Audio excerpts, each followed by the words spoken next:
मान्सूनपूर्व पावसाने अकोल्याच्या तेल्हारा तालुक्यातील शेतकऱ्यांचे मोठे नुकसान केले।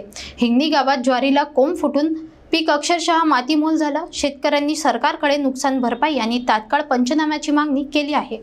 अकोल्यातील तेल्हारा तालुक्यात मान्सूनपूर्व पावसाने शेतकऱ्यांचे मोठे नुकसान केले। हिंगणी गावातील युवा शेतकरी तुषार कोरडे यांचे ज्वारीचे पीक हाती येण्याच्या अवस्थेत असतानाच अवकाळी पावसाच्या तडाख्याने मातीमोल झाले।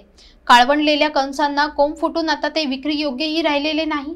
शेतीसाठी शेतकऱ्यांनी खत, बी बियाणे, मशागत आणि पाणी यावर हजारोंचा खर्च केला, मात्र पावसाच्या चुकीच्या वेळेने संपूर्ण मेहनतीचे शून्यात रूपांतर झाले। देवेंद्र फडणवीस साहेबांनी आदेश दिले आहे की लवकरात लवकर पंचनामे स्थानिक प्रशासनाने करावे, पण आपले आणि याच्यानंतर जाऊन राजकीय विषय जर म्हटला तर हे एवढं वाया गेलं तरी कोणाला चिंता नाही।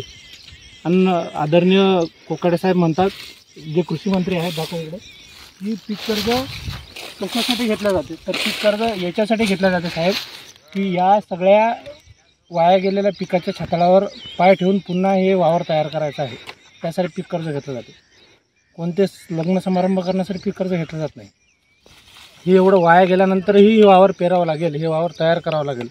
म्हणून तुम्ही एकच विनंती आहे की शेतकऱ्याची व्यथा जरा समजून घ्या आणि लवकरात लवकर स्थानिक प्रशासनानं त्याचे पंचनामे करावे। हिंगणीसह तेल्हारा तालुक्यातील अनेक भागात हे चित्र आहे।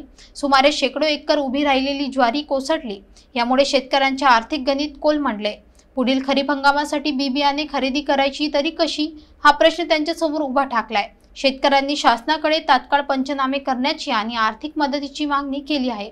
प्रशासनाकडून महसूल व कृषी विभागाकडून पाहणी सुरू असल्याचे सांगण्यात येते, मात्र निर्णय लवकर घेतला नाही तर हिंगणीसारख्या गावातील शेतकरी कर्जबाजारीपणाच्या दुष्ट चक्रात अडकण्याची भीती व्यक्त केली जात आहे।